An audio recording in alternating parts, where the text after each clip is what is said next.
The KPRC2 Community Blood Drive with Gulf Coast Regional Blood Center is happening right now. Donor coaches are set up outside our studios. They will also be set up at Houston Christian University and Exclusive Furniture's Grand Parkway location over in Richmond later today. My co-anchor and KPRC2 reporter, health reporter, Haley Hernandez, is live for us this morning outside in one of those donor coaches, talking with people on why they're showing up today to help save lives. Haley. Well, you know what, Zach, the need is really urgent. And as you can see, the seats are not full today, which is very different from years past when I do this blood drive. We'll sometimes have a line of people ready to go. And Gulf Coast Regional Blood Center is telling me that honestly, they just have never really recovered since COVID. So this is an urgent plea to please come out.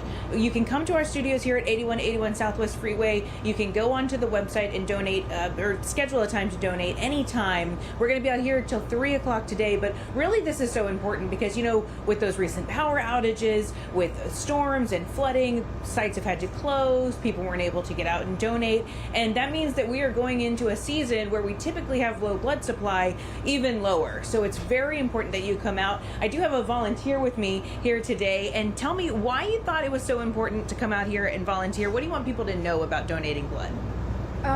Well, donating blood's important to people who don't have access to blood and don't have access to a healthy life. And I volunteered to because I myself couldn't donate blood, but I found other ways to help. Yeah, and you have a personal story. Who in your family needs blood to survive?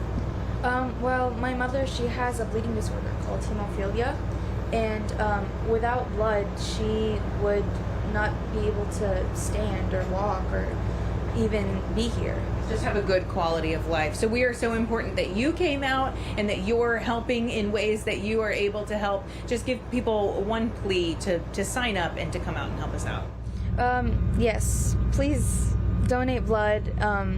Come out to KPRC and donate blood, donate your time, just for those who don't have the ability to do it. You're awesome. Thank you so much. Thank you for your time here today. You know, when we talk about the reason that people need to come donate blood, we've got all sorts of reasons. We've got people with illnesses that require the blood to survive. We've got people who are in accidents, and we've got an employee with the blood center here joining me now because also pregnancies, mothers who are delivering babies, they require blood as well. That's a personal story for you, right? Yes, and so that is my connect to our mission, and the reason why I joined Gulf Coast was to promote blood donations. My sister, when she had my niece, she had a C-section, and unfortunately the sutures came undone and she was bleeding internally, so she did have to have blood transfusions to save her life. So without those blood transfusions, I may not have a sister, my nieces may not have a mother. So these blood transfusions affect everyone. It affects children, it affects people's moms, sisters, dads,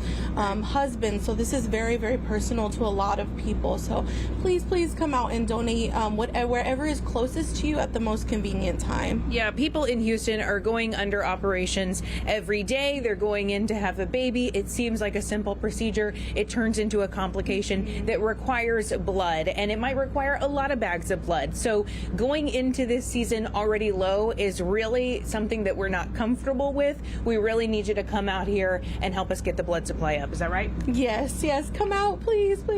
Yeah, we are making it fun. There's air conditioning. We can put you on TV if you want, or if you don't want, we'll make sure that doesn't happen. There's snacks. There's all kinds of reasons to come out and donate. But truly, Zach, it worries me a little bit that we're going into a season which is historically going to be a low season because people are on vacation. They don't have schools to come out and donate. So if these storms have affected us going into that season, I'm really worried about where we'd end up in the fall. Yeah, and then of course this weekend, it being the unofficial start to summer, people being outside, more recreation, the potential for accidents. Yeah, all really good information. And Haley, you know, this is something that you and I potentially more disasters, more weather disasters that could affect the blood supply as well. Absolutely. And then, you know, one thing that you and I have talked so much about in recent years, the regulations, right? The guidelines on who can, who cannot donate. Those have changed recently as of last year. So more people are eligible to donate. Yeah.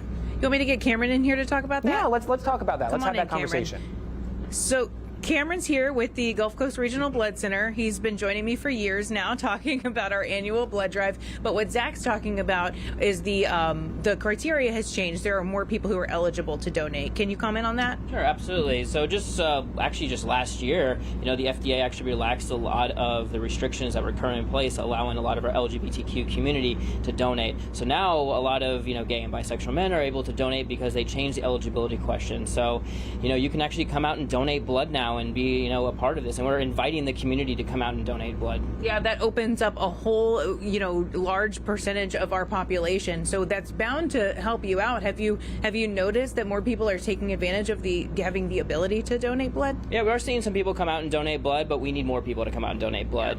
We need our whole community to come together and to help out the patients in need. Yeah, and Cameron, am I right that typically when we do these blood drives, we've got a pretty steady flow of people, and just the fact that it's 9:15 in the morning and we don't have a whole lot of people, I'm getting a little nervous that maybe we're not going to be able to help out as much as we want to. What would you say to that? Well, hopefully we can get people come out during their lunch rush. If you have an hour of your time during your lunch break, come out and donate blood. We have seats, we have air conditioning, it's a little warm outside, we have snacks, we have giveaways, and just to know that you are actually making a difference in your community. It's an easy way to give back. Your blood replenishes, and you can just get an hour of your time and you can really truly impact someone's life. And really what he's saying is an hour from start to finish, from the time you have to come in, fill out the paperwork, get seated. I mean, you're not in the chair with a needle in your arm for an hour. That part is actually pretty quick. I mean, I think like 10 to 15 minutes of the actual donating the blood, but there's just a process that they have to go through with a questionnaire. They have to look at your license, and they'll get you right through. But honestly, for me this morning, it was very fast, definitely less than an hour, but just he's saying to block off that hour of your time. Absolutely. Yeah. All right, Zach? Okay, all good information. And the more hydrated you are, the quicker it goes. It's a very fast process. Okay.